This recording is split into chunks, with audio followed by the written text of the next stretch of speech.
unmute sent to you there, Whitney. I'm unmuted now. How's that? Yay! Fantastic. I am also now making you a co-host. Oh, well, that was not you. That was... You want to say hi? Hi, Luke. Hi. Okay. There's so many fun hair colors on the Zoom right now. I love it so much. Oh, yes. Okay, Whitney, you've been sent a co-host, so you can mute and unmute at your leisure. So just so you know. Okay, cool. All right.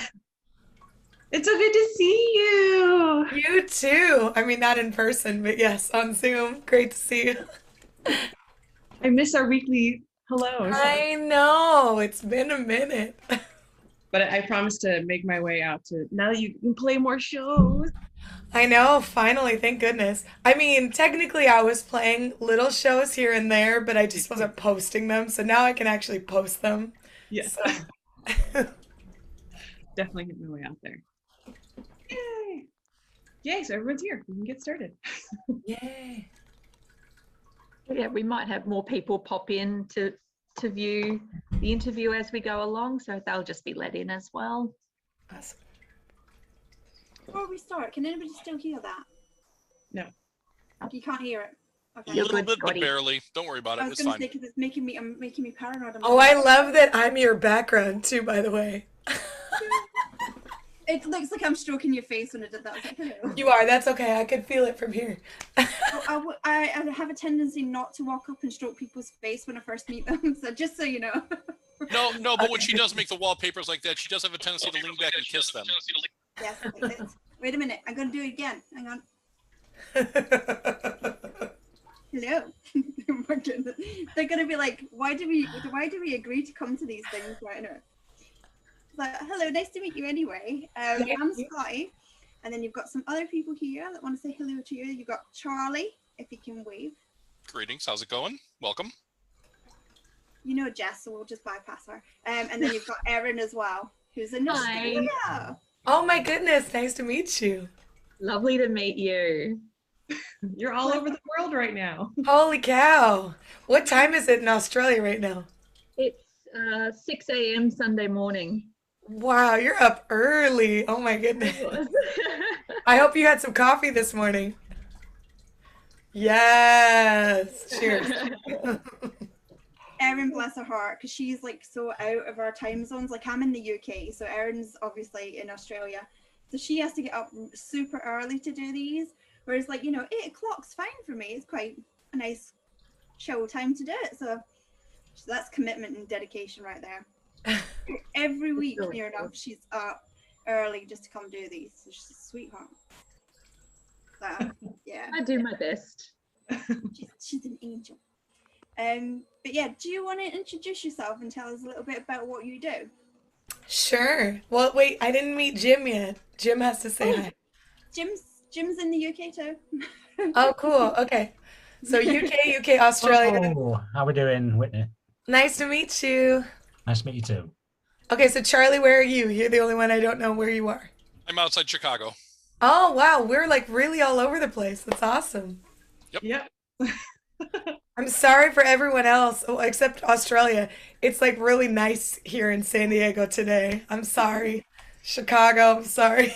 No, it's like 50 and sunny right now. It's absolutely gorgeous in my book. This is fantastic. Oh, okay. That's nice then. I'll take it, definitely. Okay. So, oh, Scotty, you go.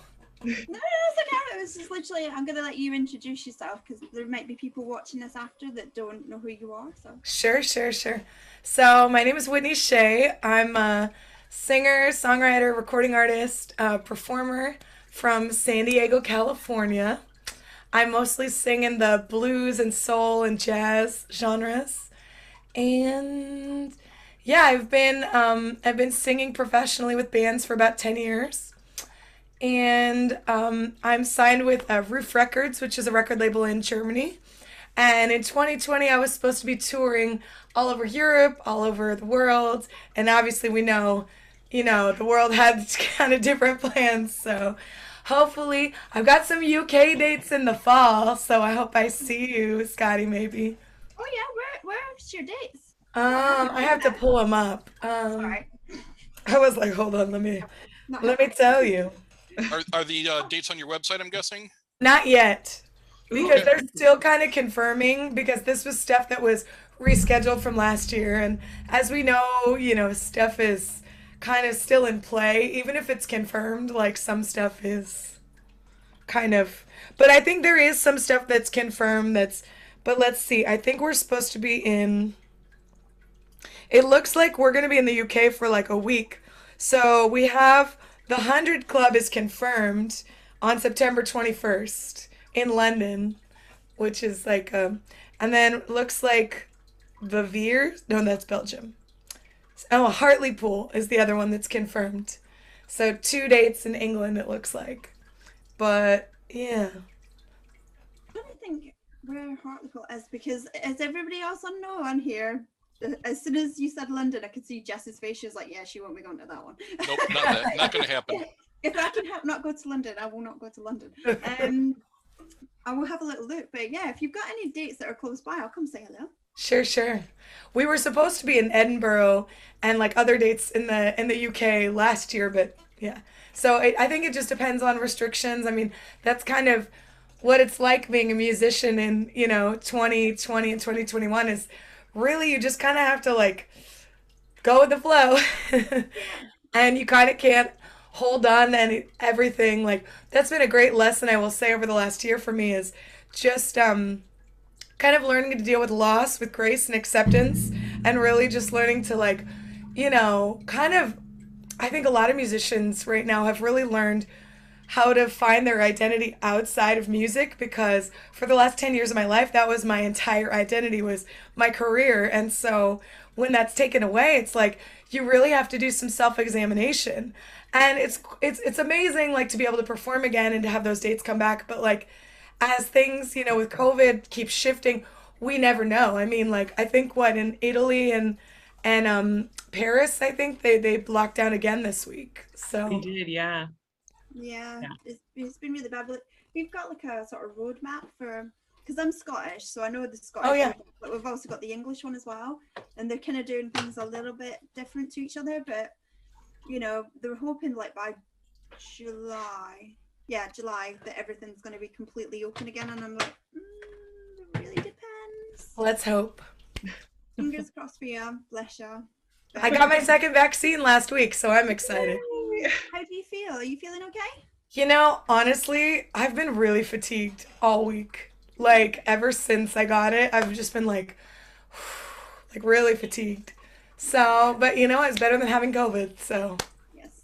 Yeah, that is very true. I had my first vaccine in February. I'm waiting for the second one because they're spacing them out loads at the minute in the UK. And I've had COVID as well, so it's just like it was like having COVID for 24 hours. I was like, I'm dying. This is oh wow. But Did you get AstraZeneca? Is that what they're doing in the UK? Yeah. And then they were like, oh, it might cause blood clots. If you don't feel well, you need to get to the hospital. I was like, well, it's a bit late now, isn't it? Like, God damn it. But, it's fine. Whatever. It's better than COVID, like you said. So, but it's bad. Nice. Like I said. But yeah, we've got some questions for you, though. Jess, Sure. Give me the Yay. questions. Jess is taking the first round. I've closed everything down again. So yeah, Jess is going to take the first round, and then Erin's going to get some for you. Okay. Yay. Well, we have a list of questions, but I had to personally ask you because I need to know. Yes, Have you watched the new Disney movie Soul? I have, and I And I love it. need your thoughts on it. Oh, it's so good. Oh my God. First of all, the fact that Disney chose to make a movie about a jazz pianist, I thought was like such an interesting choice and a great choice. And it's amazing, like, a lot of the things that I like are kind of niche, like jazz, blues, swing dancing. So it's kind of really cool to like have it kind of bring light to like a jazz pianist. I mean, the first couple of minutes of the movie are so real. When they talk to him and he's got a job like at a high school. I mean, God, it's like every musician I know. I mean, Right. really, like he gets a full-time job with benefits but I really want to play the gig, and it's so true and so real. But the fact that they got John Batiste, they got Wynton Marsalis to do the music. I mean, it's so well done. And even the illustration work, I mean, when they're in like the kind of other world, Oh, I love it. It's just the whole movie is so good. Yeah, because as soon as we watched it obviously with Luke, and I was just the whole time I was thinking, I was like, oh my god, Whitney's gonna love this. Yeah. Well, it's so like apropos too. Like I thought about that so much at the end, when he kind of reflects on like, I'm just gonna like live my life and I'm just gonna enjoy life. And I feel like that's so true, especially now for what all musicians have kind of gone through. Like I was saying, like learn to find kind of new identity and like new joy and new things to be excited about in life. I felt like that movie was so like well timed, like for the current climate. It was kind of like a little boost that all the musicians needed to be like, look, things aren't always going to pan out the way you thought they were. Exactly. Find happiness in what you got. 100%. I mean, that's what we all have to do in life. And, I thought it was really good. It was a great movie, like, because, musicians, we love what we do so much, but we get so caught up in, oh, what if I play this one next gig, if I do this one next thing, then I'll be happy. And I feel like that's such a great lesson for life that, like, there's always something I've subscribed to is we have everything in our power to be happy at any moment in our life. But we're so focused on, God, if we get this one more thing, if I do this next gig, if I do this, that's my big break, then I'll be happy, then I'll finally make it. But like, really, like, you're just chasing after this thing that's unattainable if you live your life like that. And I don't know, I mean, the last year, it's been really good to find kind of balance in life that I think a lot of people didn't have before, honestly. Yeah. I've been enjoying watching people kind of like, I mean, even this whole scenario, like, you knew me before this. I go, while I love music and everything, having an outlet where we now found a way like, oh, you know what? Let's give it a try. Let's talk to musicians all over the world and see what happens. It's made people be a little more creative and like find out other talents that they never thought they had. So, Well, and God, I mean, we went through a pandemic, 100 years ago, but like now having this technology where we can all be in different parts of the world at the same time talking, I mean, what an amazing thing that we could still stay connected, even though we're, not obviously in the same place and we can't travel. I mean, that's been the amazing thing. Like, I think everybody in the world is going through this at the same time. So to be able to connect to my friends like in Europe or in South America and talk to them and, be there for them because everybody has been struggling, it's not just a one place thing. So to kind of find that common ground has been really cool. yeah. While it's the curse and the blessing, the curse is, the pandemic, it's obviously awful and horrible, but it's really opened up, I think, a lot of creativeness in the world. And with the technology, it's made the world a lot smaller place so we can all share. So So I've enjoyed it. We've got 6 people on the Zoom call and we're covering 3 continents here. woohoo! It's amazing. I can see behind you, you've got quite a collage of influential people. Could you give me a list of people that influence you musically? Sure. It's funny. It constantly evolves, but I think my main influence, I usually always say Etta James. She's right there. She's my favorite singer. Bonnie Raitt is another one who's been a big influence on me. Donny Hathaway is an amazing soul singer. If you're not familiar, he's amazing. Sam Cooke, obviously. Let's say Ray Charles has been a big one. God, there's just so many. I mean, the thing that I always say is I like to sing soulful music. I never say I'm like a blues singer or a jazz singer because I feel like that's genre is a thing that was invented by the record labels to sell records, really to like kind of, and for me, I've always just liked to sing what I consider soulful music, whatever I like, and only in the last couple of years I've like started to write more original stuff. But like if it wasn't for the pioneers like Bonnie Raitt and Etta James, who, really did so much for women in music, but really like kind of cross genre lines. I mean, Bonnie Raitt, for example, God, she's kind of undefinable because she's blues. She came from a blues background, but she's kind of pop, and then she's kind of country. They kind of put her in that country vein. So it's interesting. Like I just I love female artists specifically, but especially like strong women who kind of weren't afraid to like challenge genre lines and just sing whatever they felt and whatever was genuinely them. I think that's I mean, I think recently the genre lines have really blurred. Like there really is no separation. It's not just this, just that. You Yeah. know, there's definite blend. Is there a genre that you would like to kind of blend into your style that maybe people wouldn't think you would like to? Ooh. I always really love like, and I kind of did a collaborative record years ago, in a similar style, but I always have loved like kind of down tempo electronica, like Portishead kind of 07 kind of vibes. I've always liked that kind of stuff. So it's funny because I'm kind of a purist and I don't like auto tune and electronic music in general. I'm not really a fan of, but Yeah. like that specifically, like God, when I listen to like Imogen Heap, I Yeah, love her so much. I mean, what she does with technology and her voice, I think it's so brilliant, and I would love to do something like that. yeah. Her voice is just like So you good. know, yeah. I can't compare it to anything else because it's so unique. Mhm. And with staying like with people with their voice and stuff, do you have a specific routine pre and post show that you do to keep your voice healthy and in shape? That's a very good. It's funny. I'm drinking tea right now. I'm drinking my throat coat tea right now. Um, yeah, I usually do vocal warm ups. It's been interesting because before the pandemic, I was doing 300 gigs a year. And then now, getting back to work, I'm talking to a lot of my singer friends, and, you know, we're much more easily fatigued now than we used to be because we're singing. I mean, we've been off for a year, basically, Yeah. in all intents and purposes. Not off, but, not singing full time like we were. So I definitely like vocal warm ups and drinking lots of water. That's a great one. But other than that, I don't smoke. I try not to. I mean, I drink occasionally on the gigs, but in general, I try not to drink too much on gigs because alcohol kind of dries you out.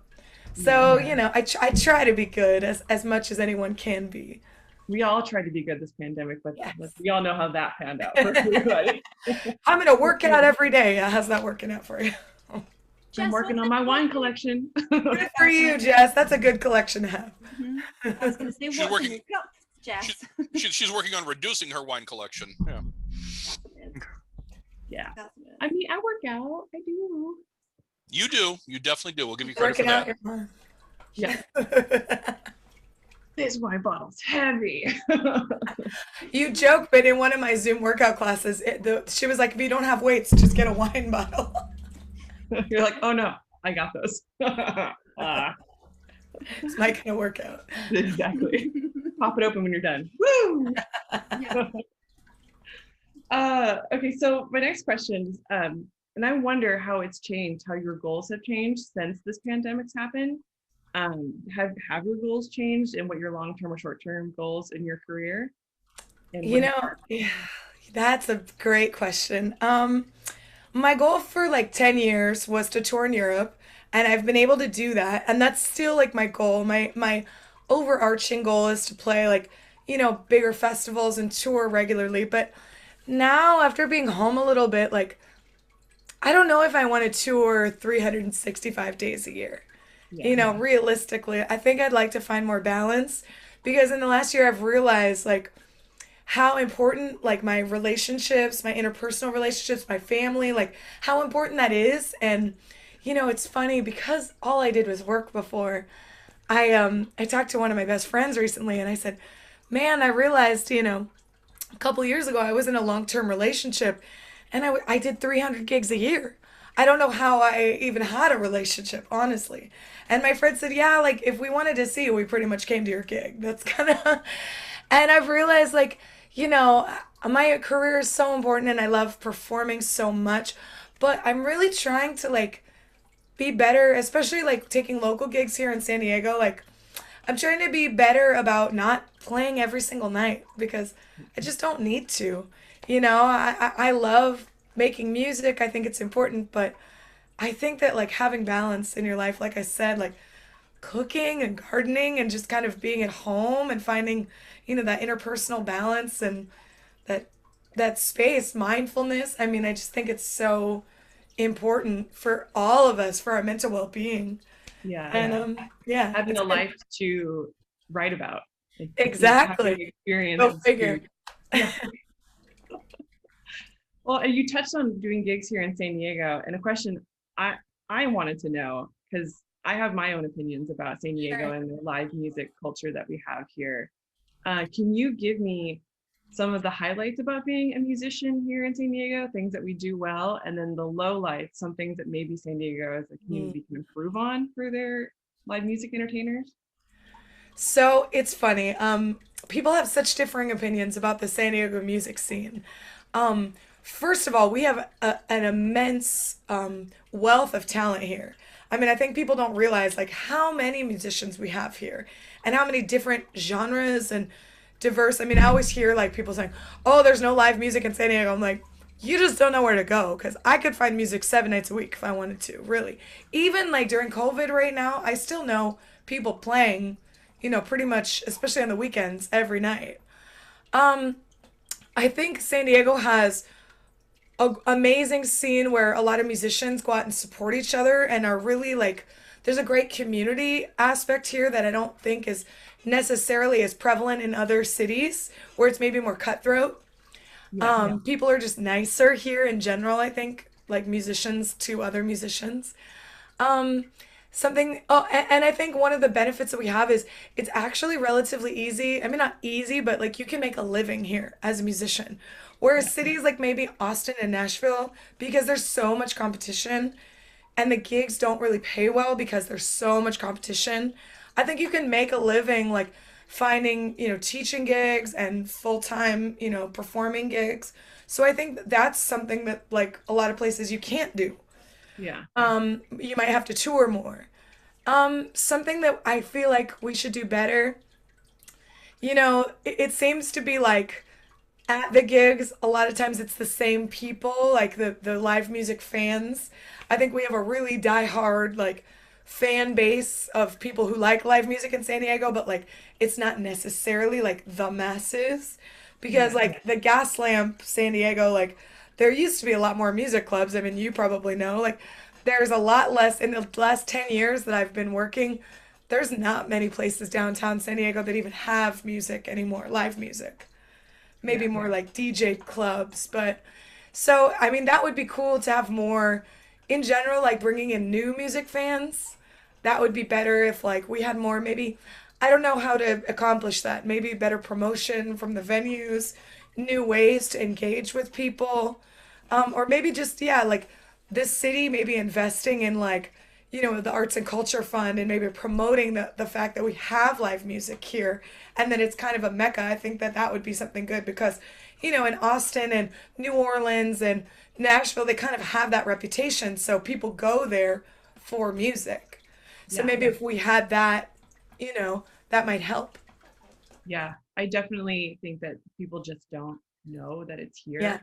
And I think us being so close to Los Angeles, everyone thinks they're going to come to California. Okay, I want to go see a concert.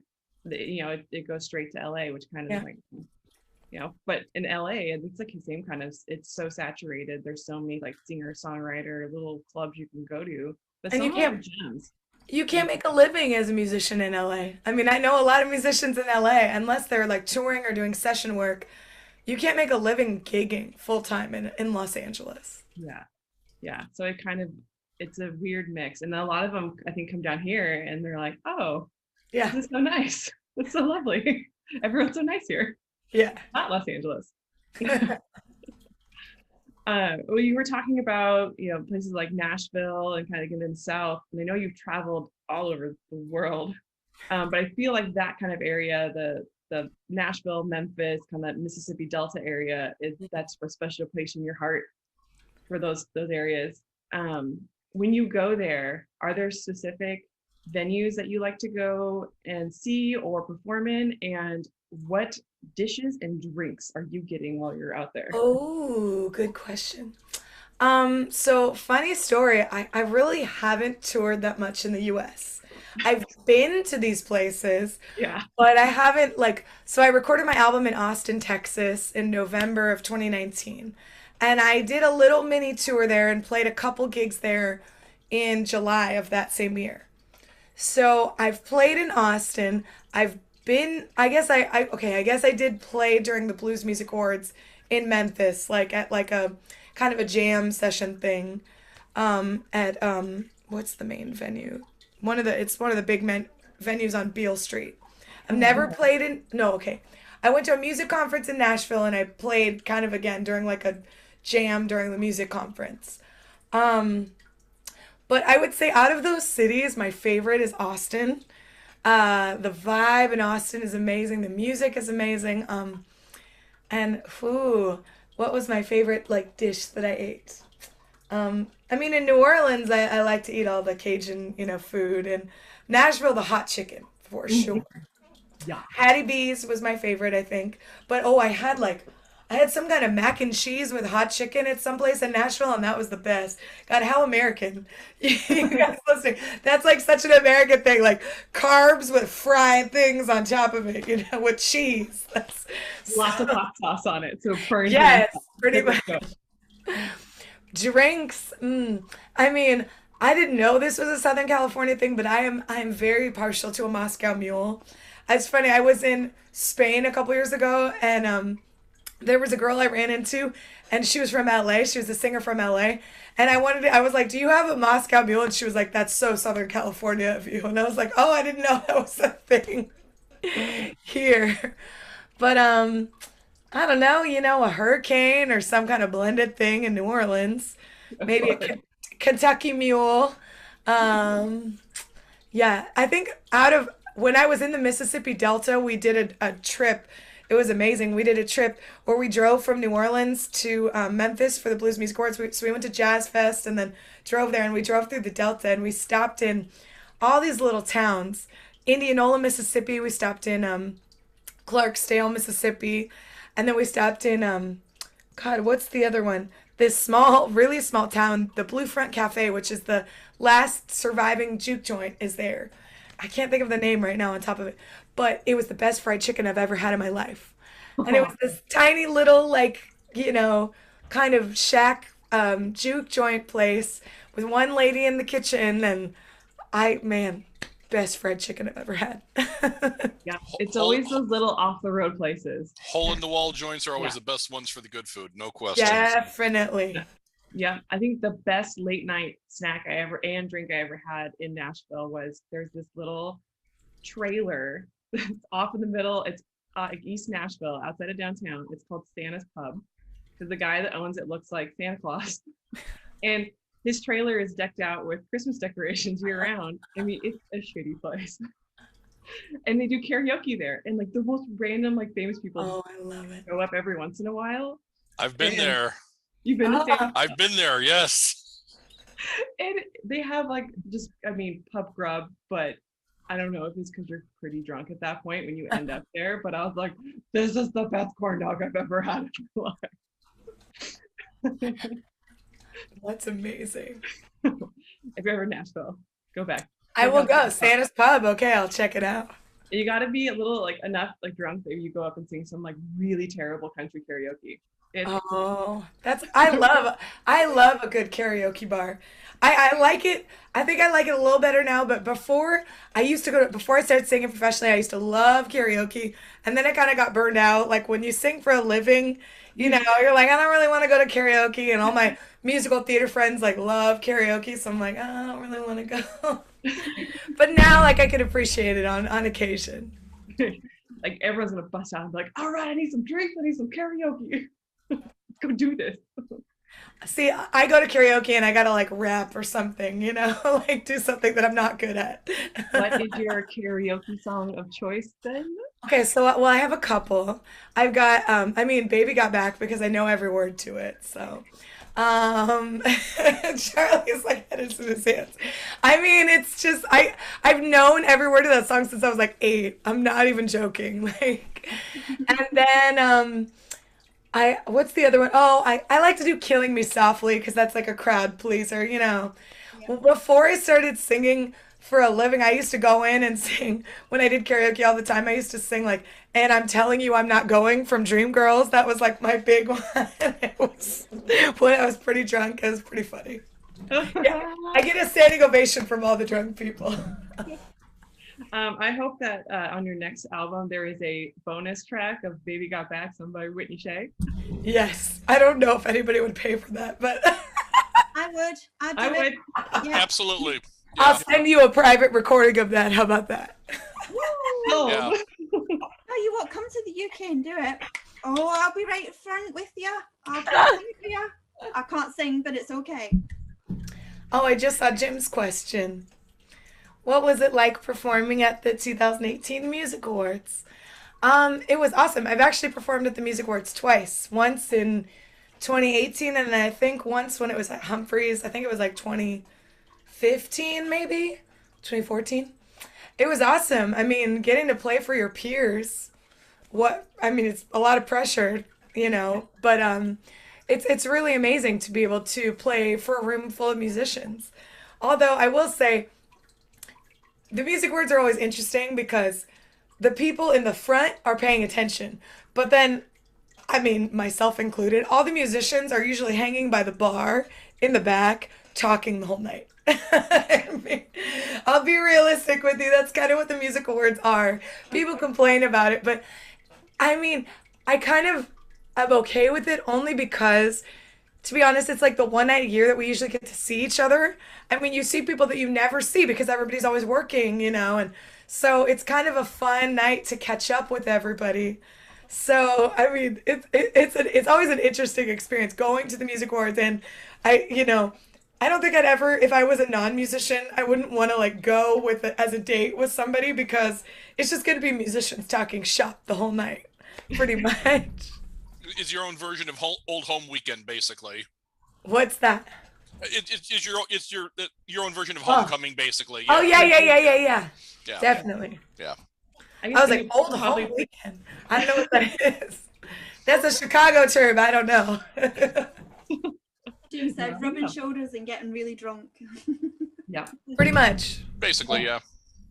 I guess as people that attend concerts, you probably forget that it's not very often that you musicians get to go to concerts and then go with your peers and enjoy music and talk shit like the rest of us just get to do. And Yeah. that's just such a thing that we guys take for granted that we don't.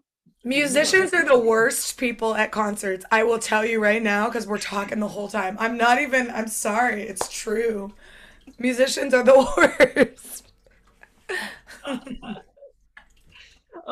Well, some are better than others. Yeah.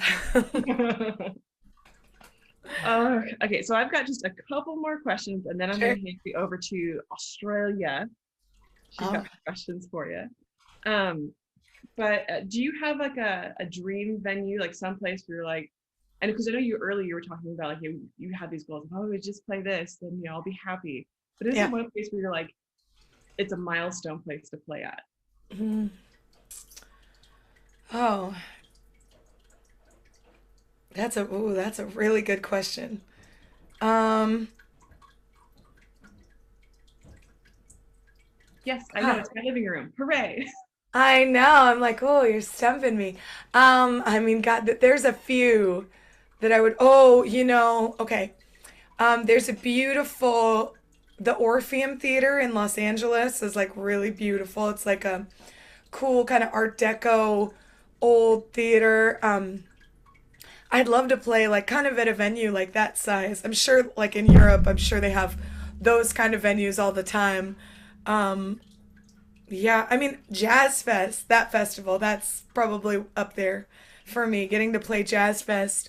And yeah, the Ryman would be up there probably. But I'm not really doing country music, but still, like that's so many different people play the Ryman, like everybody. There's no just specific country. I feel like that's how Nashville's changed. Like they kind of have this, they're kind of filling into the Austin vibe of like, doesn't have to be country. It's so funny when you were talking about genre lines. One of the bands that I really love that I was thinking about when you talked about that is this band out of Nashville called the Warren Treaty. I don't know if you guys know them, but they're a black couple. They're both gospel singers. Amazing. But they're like kind of country, like they have like bluegrass country instrumentation, pedal steel and And then actually, and they're kind of soulful. And then Yola, who's another country, like she's a black country singer that I love. Her album was produced by Dan Auerbach last year, and she was up for a Grammy for Best New Artist.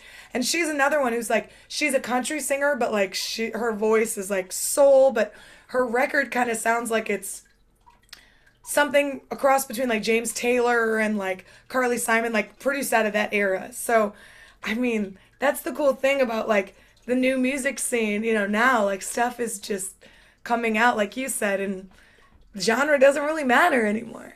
No, like if you come out and like you're kind of like a blues or jazz singer, but you want to dip your toe into maybe some like hip hop or something, like no one's gonna bat an eye at that anymore. Yeah. It's like, yeah, cool, do it, try it, let's see what it sounds like. Americana seems to be the new like blanket term that they're just putting with everything, Yeah. There's an artist I listen to, and he's half Japanese, half Norwegian, I believe. And he's kind of Whoa. bluegrass, but they call it Americana. But I'm like, he toured with Johnny Lang, and that's how I Oh. heard his music. So it was very bluesy, and he's the harmonica, and he can play the keys, and he can play the guitar. He kind of just jumps all around and does that. But yeah, they put that blanket term over him, and I'm like, yeah, I guess. It's so broad. Like I said, they got to sell records, so that's why they do that. Yeah. I get it. It does. I buy them. I know, for sure. So my last question is, oh my goodness. They've wrote me into this. So a lot of the bands we've talked to, you're actually the first, I think, non-rock metal band musician we've interviewed. But for like those guys, we like to kind of poke the fun and be like, who in the group had like the the real tight pants, the real kind of nut huggers, call themselves out for it. But so that's not going to work here. I'm like, I wear the tight pants, yes. I know you do, and they look fabulous. Thank you. I love that Jim's like hugging on his dog over there. It's so cute. Oh, Snuggle fest. Snuggle. And like Buddy's here. He's just asleep. Oh. He's got little toes. My cat's sleeping in her window bed. We wanted to know what's your favorite stage ensemble. What's your outfit that you put on and you're like, I'm gonna kill it tonight? Yeah. Oh, well, that's a hard question because there's so many that I like. I mean, I like clothes. Probably anytime I get to wear like leopard print, I feel like is my go-to, That's when you get out there and you're like, this is like your power suit. Like, Yeah, that's my power suit. Any kind of leopard print, something. Yeah, I feel at home. Or leather.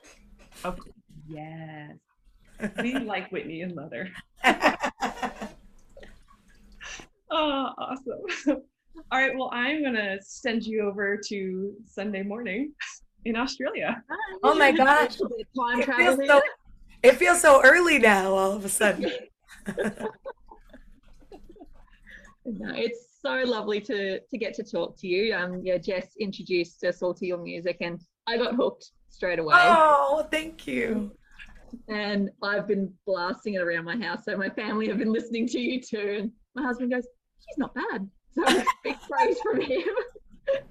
Well, thank you. I appreciate it. So my first question is, when the world figures out its new normal and more live concerts start happening again, who is it that's at the top of your list to see? You want to go watch? Oh God, there's so many.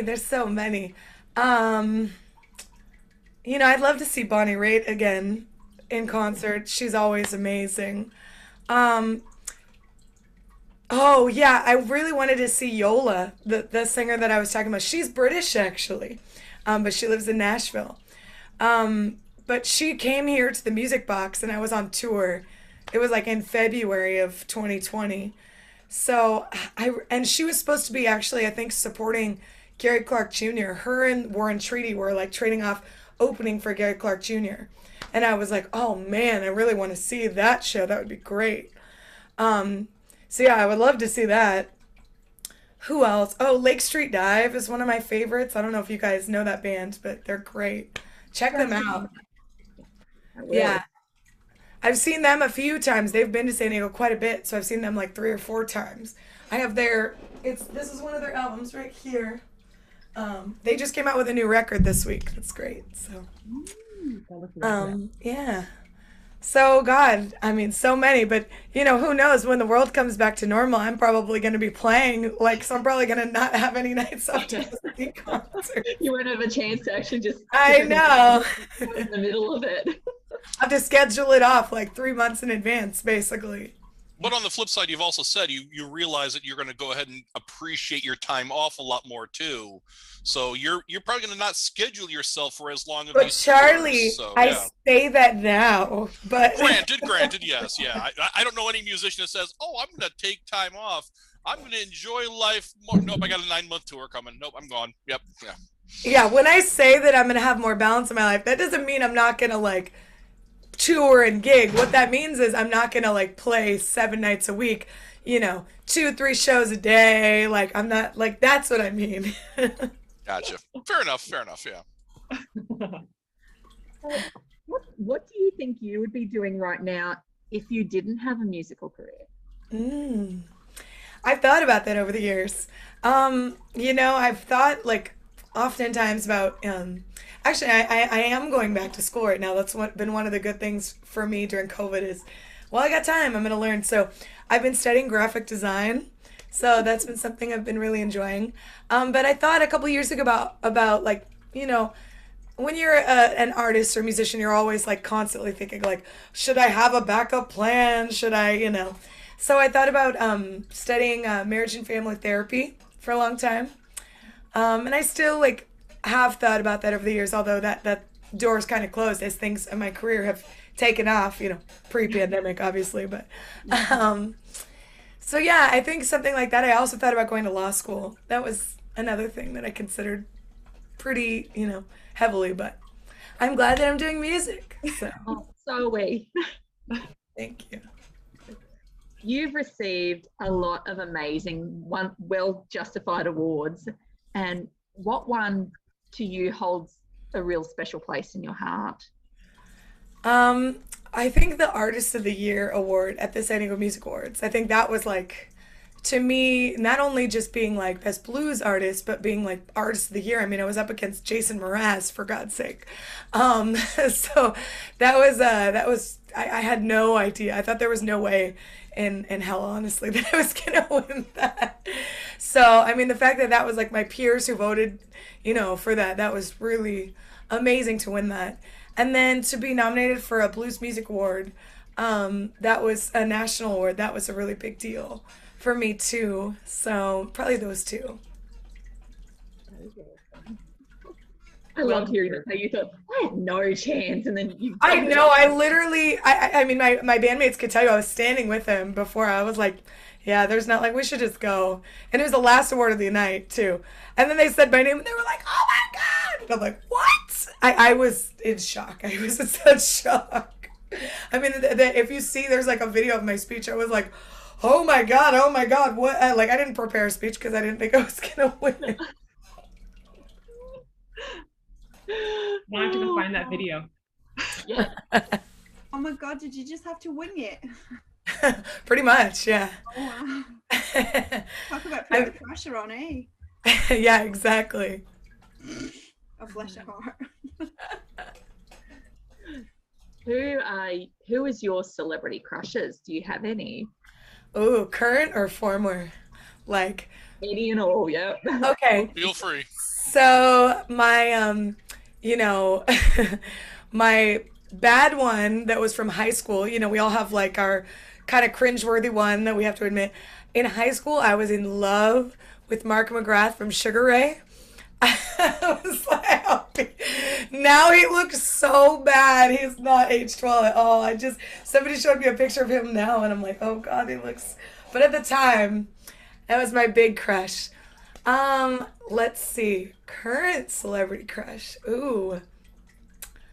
I mean, I've always had a thing for Brad Pitt, although the last few years, he's kind of, but young Brad Pitt and Meet Joe Black, That's my favorite. Or Legends of the Fall. Oh yeah. I used to like Johnny Depp, but I feel like we can't like him anymore. We're not supposed to like him, so I don't know. Um, who else? I feel like those are, I never think about that anymore. I mean, I'm sure there's like some, but oh, wait, since you're Scottish, what's his name? Jamie from Outlander. Outlander. Oh my God, Sam Yuna. Oh my goodness. I think every woman has a crush on. Maybe it's just me, but like every woman I've ever talked to who's watched Outlander loves him.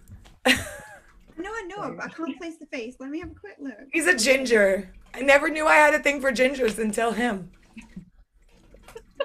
I shouldn't really slag off my country. It's a very good show. Gingers get such a bad rap. No, it's just not fair to gingers. They don't know any different. They have no soul. It's fine. Oh, the Royal Albert Hall in London. Oh yeah, Jim. That's like a end of career goal. If I could ever perform there at some point, that's, oh my God. Him? Is it? Oh, I don't know if you can see it. Him? Yeah, but look for one without his shirt on. You don't have to tell her twice. Aaron knows what I'm talking about. Aaron's like, yeah. Yeah, right? Take Scotty. Okay, Scotty found one. She's good. Yep. You see him look at her face. She's good now. Yeah. Wow, I did not know that my countrymen had that underneath their shirts. Or Yeah. Moving on, quick. That's your research material for later. You're welcome. And we know now who Scotty wants to get on our next one of these Q&As. Okay. Yeah. We'll hook you up. If I can manage it, you can come say hi. Yes, please. Yes, please. There you go. We should introduce her to some of our previous Q&A people then, I think. Yeah. Oh, Lord. We've got a gentleman from Italy we should introduce you to. No. And Angelo. Oh, wow. Yeah. I do like the Europeans, I will say. So, you know. Yep. He actually very- was he's hoping very to sweet. pop in today. Oh yeah, he was. Yeah. Yes, he was hoping to pop in and have a I'll shoot him a quick message. I'll see what's happening. Yeah. I was going to say I didn't send him the Zoom code. Sorry. Who would make you go absolutely fangirl if you met them and got to interact with them in person? Or have you had that experience? I had a little one. I didn't really get to meet her, but Mavis Staples is like a big hero of mine. Like, so she played the blues festival here in San Diego a couple years ago, and I've played it quite a few times. And the head of the San Diego Food Bank is a friend and a fan of mine, and so the food bank sponsors the event. So I said to him and the other photographer, I said, it's my goal. I wasn't playing that year, but I showed up and I was like, it's my goal to meet Mavis. Like, that's like that would be my dream. If I can get my picture with Mavis, like that would be like my goal. So he got me backstage, and then there was seats like right in the front row that were like his reserved seats. So there was somebody sitting there, like some random people. So he kicked them out of the seats and got me and my friends to sit there with him. And then she does this song called like Reach Out and Touch a Hand, and she kind of reached out towards me and like looked at me, and I got to touch her hand, and like, so that was my little fangirl moment. I mean, God, she's in her 80s, I think now, and still kills it. God, what a great singer, what a great performer. I mean, she marched with Dr. King, you know, I mean, the Staples singers, I mean, such important music during the Civil Rights Movement. I mean, they're just amazing legacy that she's been a part of. And the fact that she's still doing it and still killing it, I mean, yeah. Those are some That serious is goals right there. That's my fangirl moment.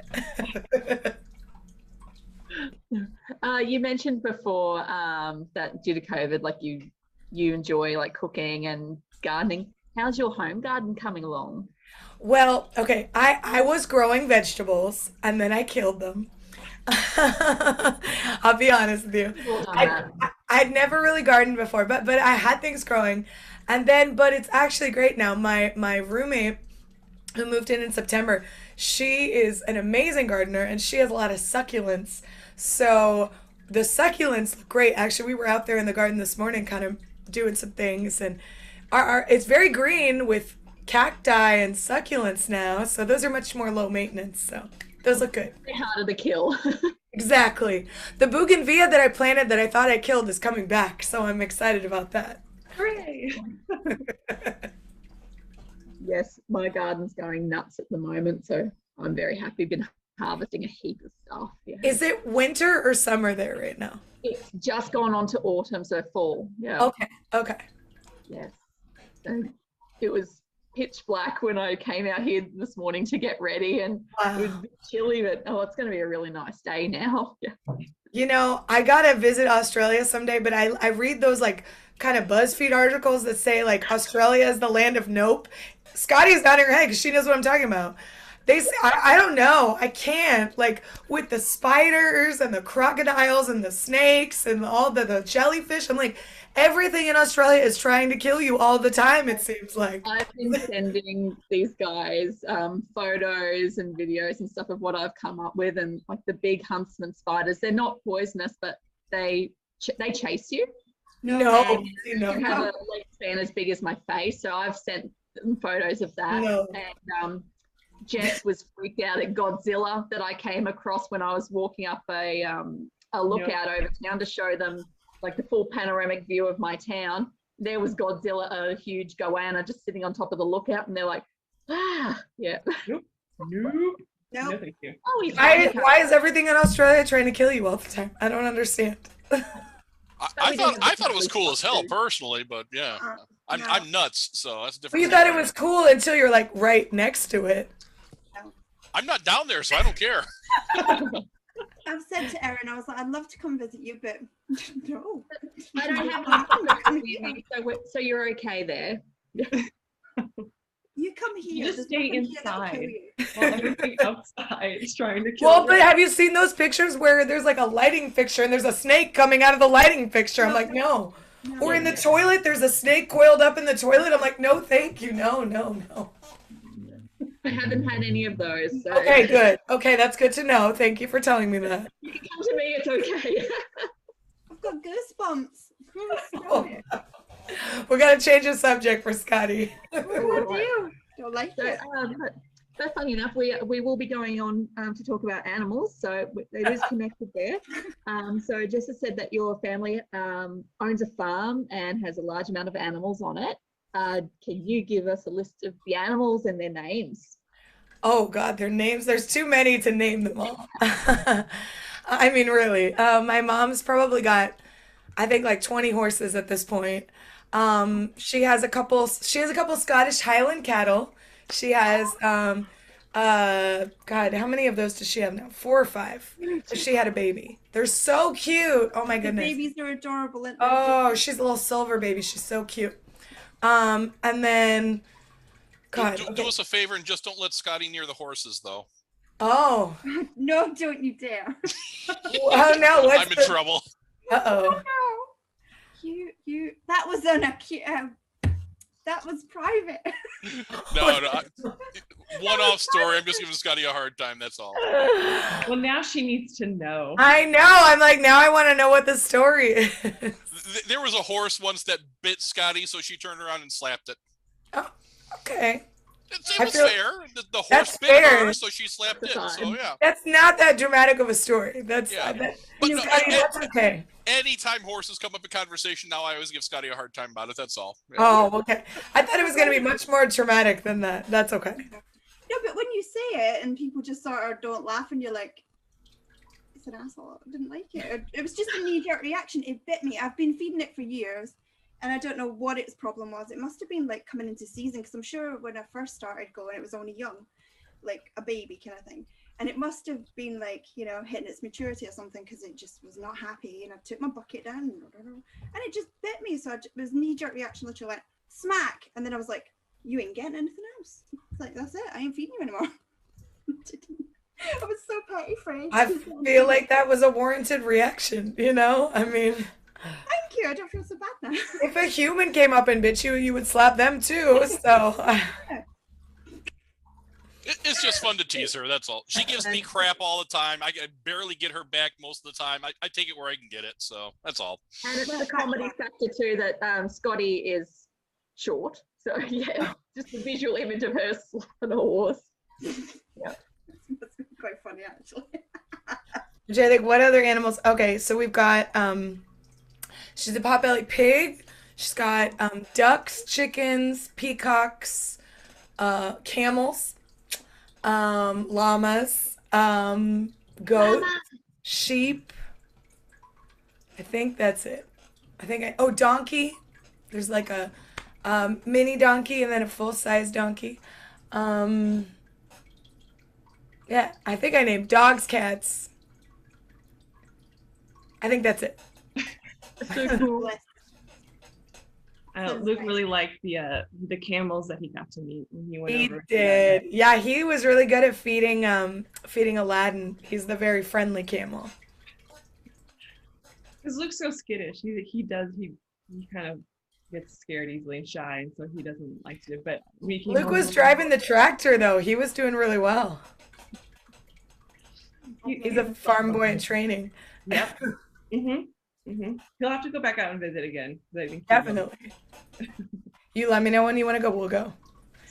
I mean, you guys start driving now, so you can come too. No worries. I'll be there. We're, So go we're back in aiming, time. we're aiming to go see Jess in October anyway, so Oh, cool. yeah. Oh yeah, my wedding. Let's see if it happens. Oh, it's gonna happen. Hopefully, I'll be on tour. I mean, we'll see. It's kind of, we're all like the same. We'll see. What sums up a perfect weekend for you? Yeah, playing some shows, thrift store shopping with friends. Yeah, maybe either oh yeah, brunch. I miss brunch. You know, I did get to go to brunch recently, but like, yeah, I miss that. Like Sunday morning brunch, going with friends. It's like one of my favorite things to do. Like when I'm in town and I can. Um, yeah, playing some gigs, maybe going to go swing dancing with my friends. It's like all the things that I like to do, you can't really do during COVID, you know? Social dancing is not really a thing. Um, going to restaurants is, I mean, it's now luckily kind of becoming a thing again.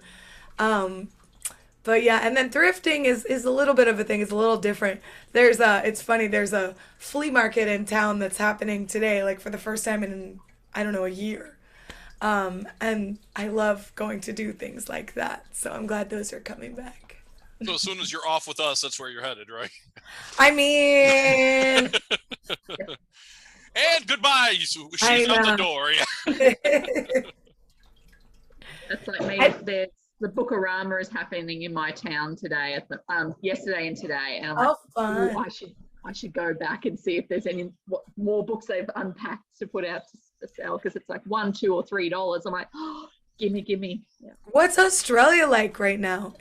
I mean, are you guys open? Like, what's. Domestically at the moment, all the borders are open. A week ago, that wasn't the case because they were fearing another mass breakout, because a doctor at one of the hospitals in the city actually tested positive to COVID after treating COVID patients, and the hospital was locked down, and they were like fearing that there had been a risk of a community outbreak. But otherwise, no, we are, touch wood, we are good at the moment. Oh, good. We have been experiencing a good new normal for a while now, and there's still, the international borders are kind of open, but there is the mandatory 2 weeks of quarantine. Right. That it's tough on moving around at the moment. Yeah. Definitely. What is your favorite guilty pleasure movie or TV show that you just go, I must watch? Oh, Law and Order SVU. That's a good one. Definitely, yeah. That's like my guilty pleasure. I love that show. I don't know why. I think because I grew up watching Law and Order with my grandmother, so it's just like something like anytime I see Law and Order, I'm just like, oh, I'm into it. I just found out yesterday they've got a new Law and Order coming. Yeah, because Stabler's coming back. Yep. Yeah, Law and Order Organized Crime. Yeah, we'll see. I don't know. SVU is the best one. I mean, really. I've had a crush on Mariska for or however you say her name. I apologize if I got it wrong. No, I think that's right. Yeah, I've had a crush on her for 2 decades now, probably. God, yes. Okay, so there's a podcast that one of my friends just turned me on to. I can't remember the name of it, but there's these two girls, and they literally talk about Law and Order episodes, like SVU episodes. It's so funny. So they talk about the episode, and then they'll have one of the actors from the episode come on, and then they'll also investigate like the real crime. They'll talk about the real crime that the episode was based on. So like one of them that I listened to was like based on the Nixium cults. I don't know if you guys know. I don't know if you're hip to the cult shows, because that's another thing I've been doing in quarantine is watching all the cult shows on Netflix. That was a whole Allison Mack thing, right? Yes, that was the Alison Mack one. Yeah. Yeah. Yeah. So anyway, SVU, yeah, all the way. Given the That's a good chance, choice. would you like to be part of SVU or anything like that? If you give I the mean, opportunity. yes, heck yes, I would love to be part of SVU.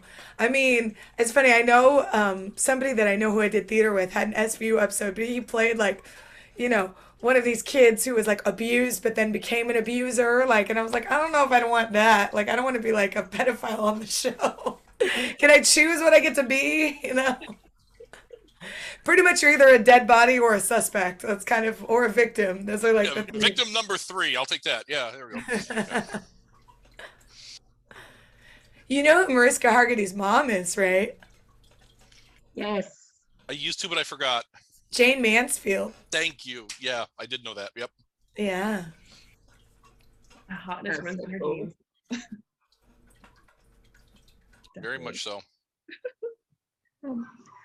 Now, with your look, would you ever see yourself being like a superheroine in a Marvel DC universe? Oh, heck yeah. If the opportunity present itself, I mean, it's funny. I have a friend actually who makes action films. So I've done quite a few of them.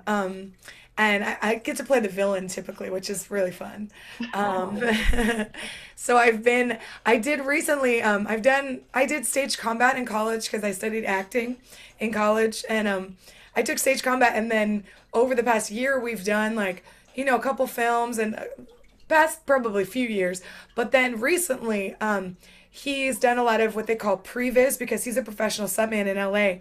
So he gets hired to do kind of like almost like a visual storyboard for the fight sequences. So basically, he'll act out all the action and then they'll send like a video of it to the actors and then they'll learn it from that.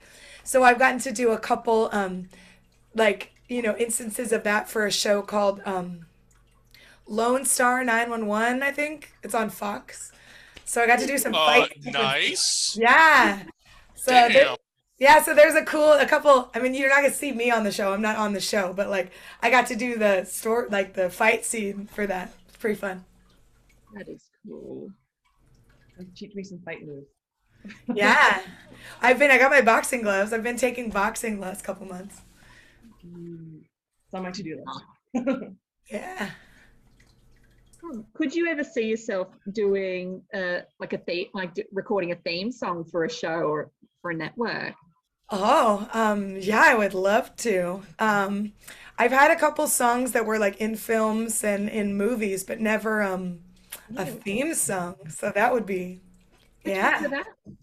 I had let's see, a couple. My song Soul Tonic was in an NBC show called Timeless. And then which song was it? There was a song that was in one of the Tyler Perry movies, the Medea Family Funeral. And then I collaborate a lot with the producer who produced my first album. So a lot of the songs that we did together have been placed in different things.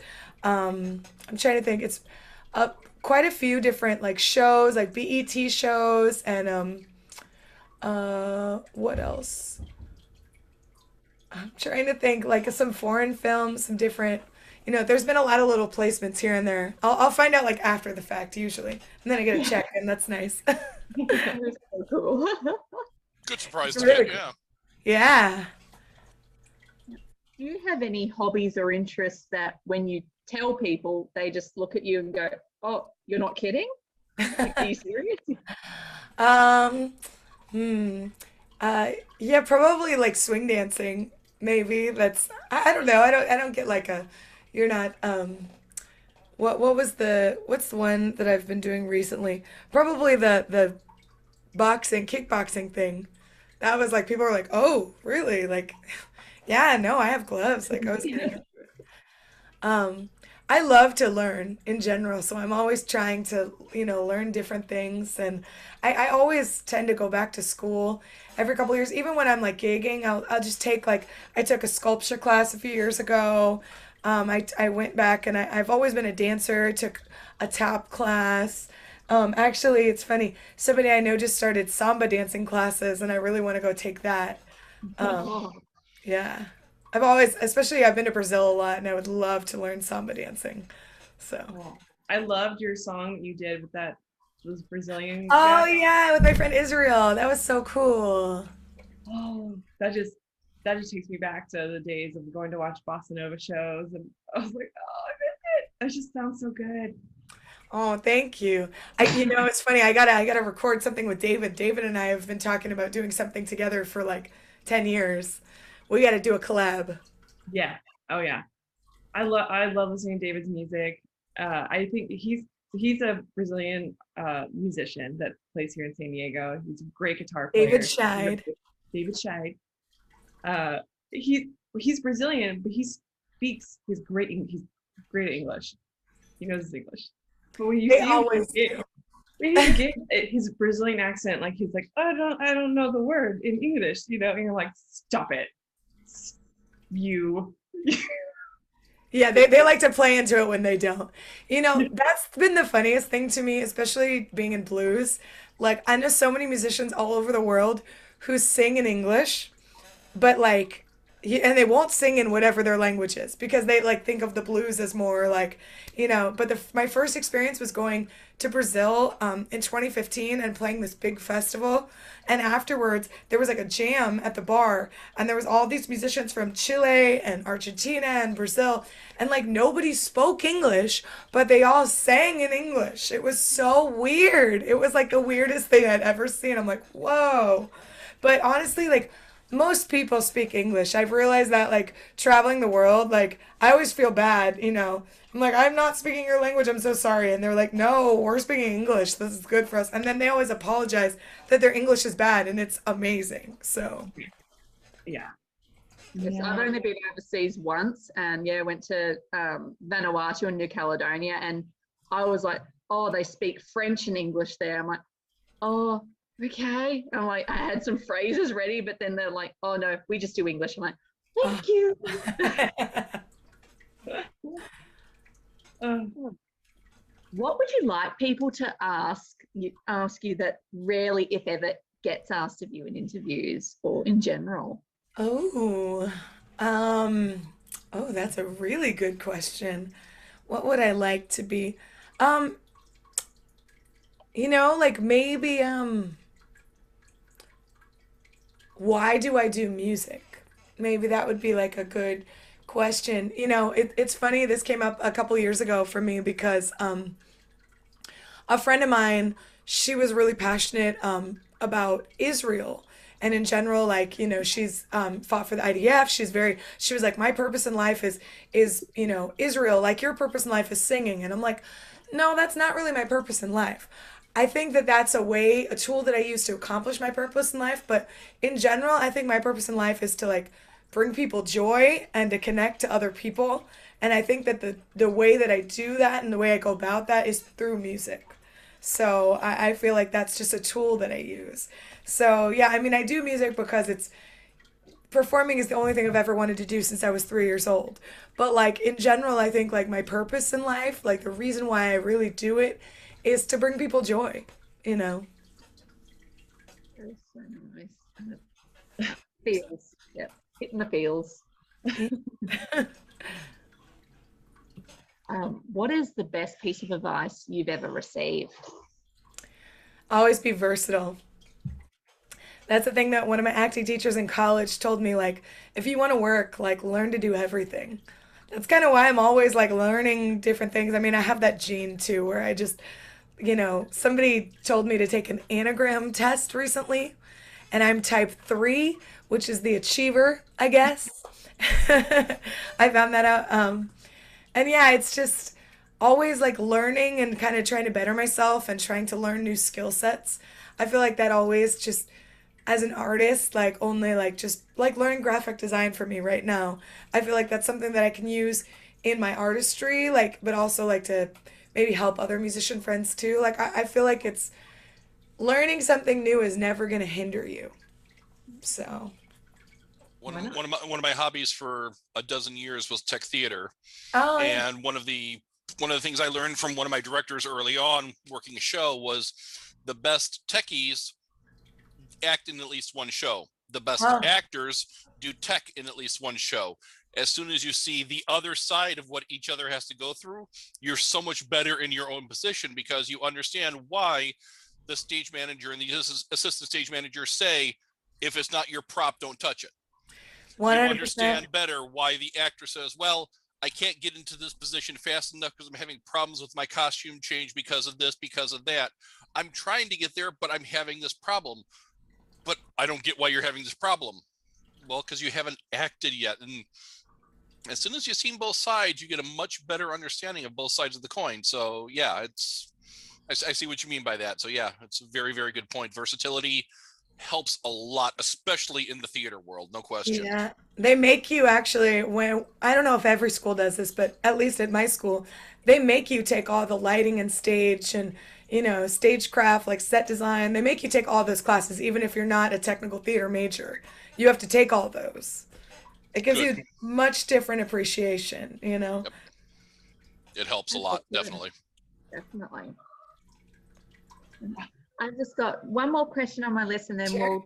we'll check the chat and see if there's any other questions Sure. to throw your way.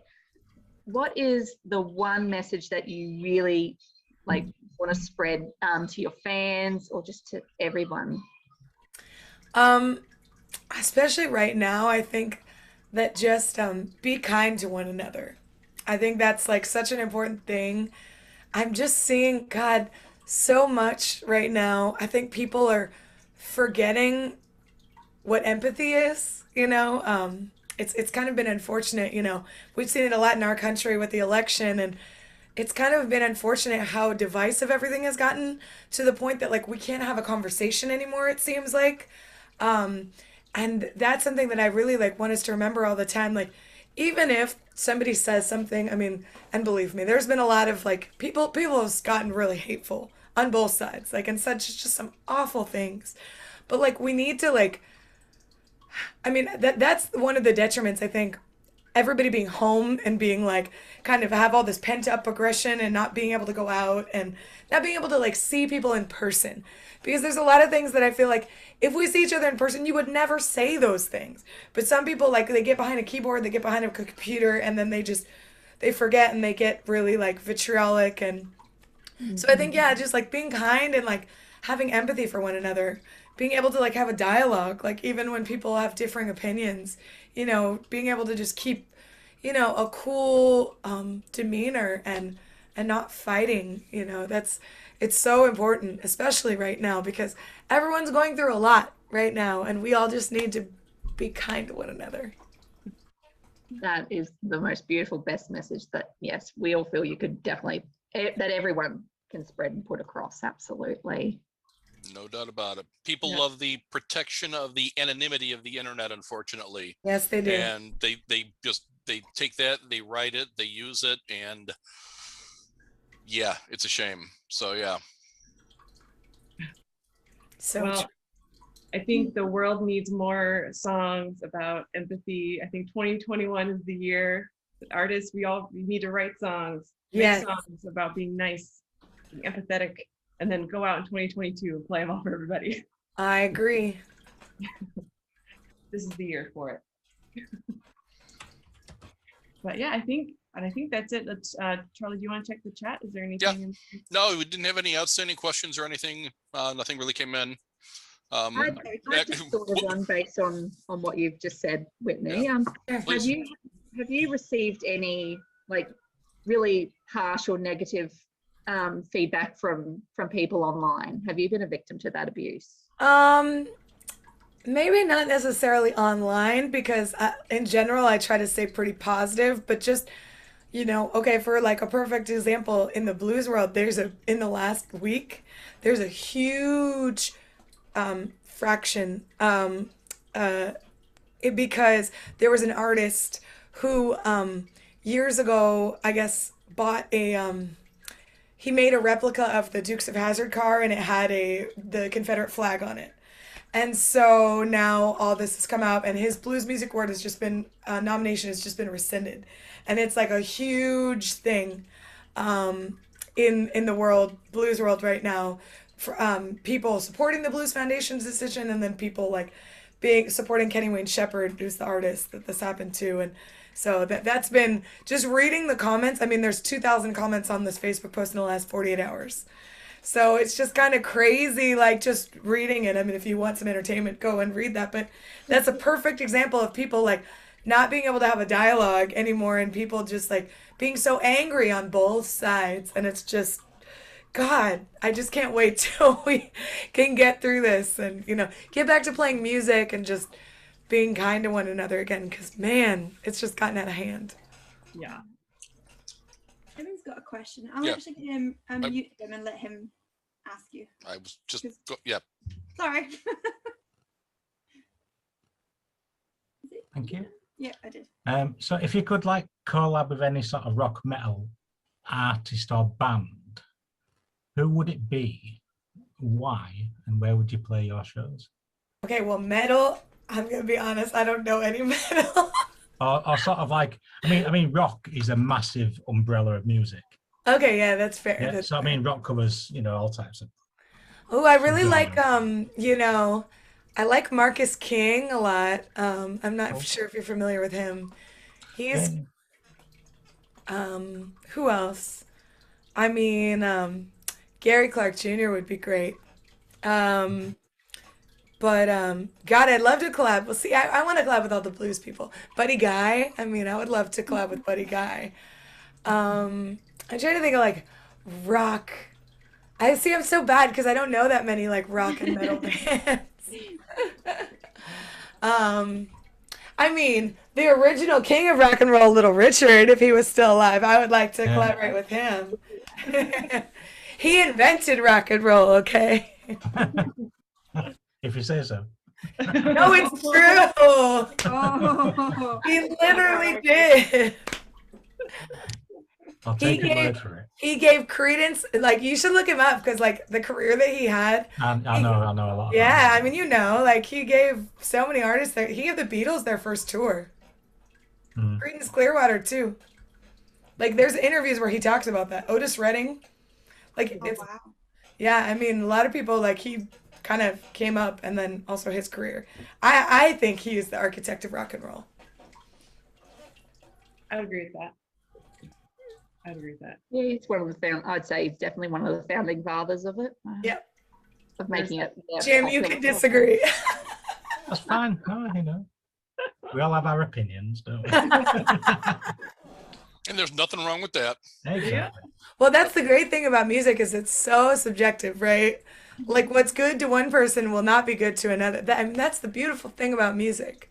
Yeah. It's like that it can make you feel such strong emotions and that we can, love it or hate it and define art in interesting ways, That is the definition of art is like being able to kind of have a dialogue about it, I would say. Because what's good art to somebody is going to be terrible to somebody else. Yeah, that's true. And it's good that it's like I've heard other people say as well, like music is a universal language. Like every single person on this planet likes something. You know what I mean? Like even tribal, like people living in the jungle. Oh yeah. Tribal music. You know what I mean? It's everywhere, and it's amazing. So true. Just because that's something's not your cup of tea, it is to somebody else, and it means something to somebody else. So it's amazing, and that's why we like doing these interviews. Yeah. Well, thanks so much for having me. Yeah, it's been fun. Thank you so very, very much. Well, It's is nice there to get anything to know else you you'd on like this to, level. for that matter, is there something else you'd like to talk about? Do you have any upcoming projects or events you'd like to plug? You mentioned obviously you're heading to Europe soon. Do you have any events coming up in the San Diego area? Do you have any EPs or Yeah, anything coming out you'd like to talk about? Please sure. take a chance to plug. Yeah. Yeah. Okay, you can check, you can check out my website. That's probably the easiest way to find like where I'm playing and what I'm doing. When It's we just post the video to YouTube, we'll include links to that, of course. Yes. awesome. Okay, that's probably the easiest. I'm doing a live stream on Tuesday night, which is a benefit for avant-garde music, AGMC, Avant-Garde Music Co. I think that's the C. Anyway, they're a wonderful music school in Chula Vista, and they've done a lot for the community. And we're doing a live stream promoting Women's History Month. So we'll be featuring a lot of music by, female artists kind of throughout the decade. And yeah, and yeah, no like big shows in San Diego yet. We're kind of still, locked down, but lots of little, outdoor kind of restaurant, little small things here and there. So I'm grateful for the work and hopefully be playing big festivals this summer and fall and hopefully see you all in Europe. Yay! Well, great. Yeah, I'm gonna put all that information in. I'll be there. Yes, I hope so. I'll take you for a nice drink in the UK. Yes, let's go. Can you show me what they drink in the UK? What's the drink there? Oh, mine, funnily enough, mine's is actually my favorite drink's Japanese, so Oh, but you can try like I don't know, like stuff like from the I don't know, I don't drink lagers and stuff. Jim can tell you. Jim's better at this shit than I am. What drinks in the UK? Yeah, like It's all about British real ales these days in UK. Yeah. That's or you cider. know if you like sort of stouts and real ales and gin's very big I find these days. In the oh, UK. okay. Yeah, Jim. Like a has one. gin or a rum or a scotch. Oh, yes. Or a cider. They've got I love cider. Let's go get a cider. Okay, we'll have a cider together. Now you're speaking my language. Yeah, but any kind you want, you can have pear cider, you can have strawberry and lime, kiwi. Blah, blah. Ooh, wow. Oh, I like this. Scotty likes the ciders, and she also likes Di Serono. Oh, You're gonna say Yep. fireball. I was like, she likes it sweet. Fireball. You're the one that said the F word. I didn't say the F word. Poor Scotty. Fireball ruined her birthday. It didn't ruin my birthday. It only ruined my birthday after everything. Jess, we need to introduce her to some screwball. Ooh, yeah. What's a Mhm. Screwball. screwball? So screwball is a thing that came from San Diego, and now it's kind of becoming. I think it's more in America. It's probably not there. Peanut butter whiskey. Yeah. That sounds awesome. It's amazing. Scotty it's would amazing. love that. It's so good. It's so good. Is it made from sort of scotch or is it made from bourbon or? I think it's whiskey. I have one downstairs. Oh yeah, pull it up. It's so good. So it started off as a cocktail that they made at this place here in San Diego, and then now they bottle it, and I think it's a whiskey. I'm not sure Yeah. if it's Yeah, bourbon or in my scotch. belly. It's so good, and it doesn't like I don't like whiskey, but you'll like it. Do Yeah. you drink it? Do you drink it neat, or do you put it in one? You of them? can drink it with some ice and like neat, You make it. Yeah, you can mix it too. I was gonna say I'll probably mix that. Yeah. I know better now than to just shot alcohol. Oh, here we go. I've learned my lesson. So many stairs in this house. You're working Okay. out, Bella. So here it is. It's a whiskey, peanut butter whiskey. Yeah. And it says, what does it say? That just says a whiskey. I don't know. It tastes good and it'll get you drunk. Yeah. Best review. I'm trying to buy me some. So what? Obviously, the taste is obviously peanut butter, but I just can't imagine that. I It's mean, I'm a big so I'm a big good. Scotch guy, and I love my Scotch. I don't know if you'll And I like love it. peanut butter, like on toast. Okay. Okay. I can't It- imagine the two together. It's not like smoky, like peaty, like a scotch. Like it's definitely more. I don't know, Jess. What's it like? It's a combination that shouldn't work, but it does. It's so Yeah. good. You're like, ooh, peanut butter and like, but in whiskey, and it doesn't have that like gross fake peanut butter taste Yeah. to it. Mm. It's not. It tastes like, you know, you have an alcoholic peanut butter and jelly sandwich. Yeah, it's so good. Ooh. I need to look into this. I need to get my hands on some of this. Yeah. There it is. It's already on my list. Yeah. It Same thing come out in New came Zealand. from San Diego, so you're welcome. That's our gift to you. Yay. I'll send you my address. We got to ship it internationally, Jess. Yeah. New side And some business. Care packages. Those little bottles are adorable, by the way. Aren't they? Our liquor store lady likes us a lot. And every time we go there, she like throws them in. Lovely. Shout out to St. Germain's. Okay, now we got a sponsor deal. We got to get going there. Okay, sounds good. Yeah. I've made a note. Screwball whiskey. We'll let Jess know if it's any good, and we're like, tell Whitney. Mhm. Or I'll get that one a hard pass. If you ever try, like, it is, like I said, it's Japanese, but I tell everybody about it. And Beth, who was here earlier, who's now disappeared, she tried Midori. Midori, some lemonade and some ice. Beth, I haven't had oh, Midori in like, since I was like 21, maybe. It's been a long time. I haven't had it since I was 18. Yeah. It's tasty. Do you guys remember there was an alcohol called Hypnotic? Do you remember that? Back in the day? It was like a blue bottle. It was like Midori was green and Hypnotic was blue. It was like a liqueur. Nice. Yep. Oh yeah. That's back when I used to order drinks by color. Yes. You should order by color. Color's great. We need to get her Scotty some Hypnotic so it matches her hair. Yeah. I I got hope some, it stays this color for a bit. I You've was just gonna send her stuff, but now I'm gonna be sending booze with it. Yes. Yeah, well, I've just gone from Midori green, haven't I, to this now, so That's true. You did. Yeah. Mm-hmm.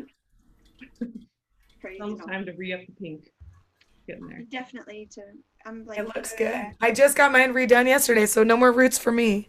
Is it red or is it purple? I can't quite tell every time you move. It's like burgundy. Oh, because when you do that right now, it looks purpley, and then It's when you like sit red back, in it's this one.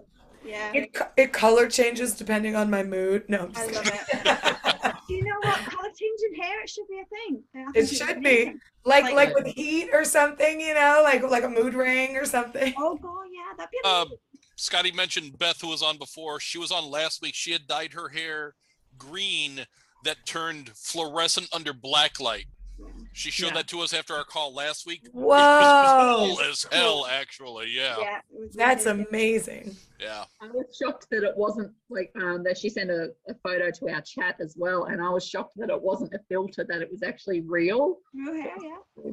I saw a girl at the pharmacy a few months ago, and she had like rainbow hair, but she had just had it done, so it was amazing. Like the colors were all, different. I'm like, wow, but I can't even imagine when she washes it what it's gonna like be like. I was really curious. I'm like, have you washed it yet? She's like, no, I haven't washed it yet. So, Try not wash your hair when you colored it. You're like, oh yeah, try shampoo. Hope for the we best. all know. Yeah. Yeah. I had blue hair for a little while, and every shower was like a Smurf murder scene. My shower's just kind of tinged with like a slight pinkish red hue all the time. Yeah. Sorry, Murph everybody. murder scene. Oh my god. Yeah, Sam would come in and be like, "What happened in here?" Nothing. Don't see anything. Like, nope, it's fine. Don't worry about This it. is not the Smurf you were looking for. Not anymore. That Smurf's gone. Yeah, that was the first wash today. And it was like blue. I was like, oh wow. Like, Cold water though, right? yeah. Yeah. I've learned my lesson. My friend did Yeah. pinwheel hair, so it was like purple, then pink, then purple, then pink. Dumbass went into the shower, had a really hot shower, and come out, and I went, what the? It didn't even look like that anymore. It was just. Oh It was- no. You know, it didn't look awful. It did look sort of like tie-dye, so it wasn't too bad. But I was like, she's gonna kill me. I was like, just spent all this money to get it done. I've just ruined it. I've learnt my lesson. Never again. They're getting hair care tips and everything now with this. Yes. Enjoy, boys. Charlie and Jim, you're welcome for this. Yeah. Oh, thank you again for doing this, Whitney. I really Thank you so much appreciate for it. having me. We're Thank you for still in being our had. learning stages, but we're getting better each interview. We are definitely getting better. I had a great time, so. Our intention with Great these is to point. always have the interviewee enjoy themselves, always. Well, I definitely did that, so thank you. Our pleasure, definitely. If you Yep. ever have anything coming out, like a new album or anything, hit Jess up and we'll get you on again and do some. Oh, sure, I definitely will. Yeah, Not a we'd problem. love to. We're gonna put all of your promotional stuff, all your links, Awesome. everything in the description, and then we'll send it out to you, and you can send it to whoever you want, and we're just gonna get your name out there. That's our Cool, goal. thank you. I appreciate that so much. Not All a over the problem. world. Whitney, all over. Yeah. True story. Yeah, very much so. And if there's anything else you think of last minute you want us to throw onto the link for the YouTube, let us know. We'll throw it out Okay. there. Easy enough. Cool. Not a problem. Yeah. Awesome. Will do. Well, thanks again for joining us. Yep. you. Y'all have a good day. Thank You as well. you. Enjoy shopping at the flea market. Yes, maybe I'll make it in time. There you go. All right, see you, Whitney. Have a great Bye. one, dear. See you later. Bye.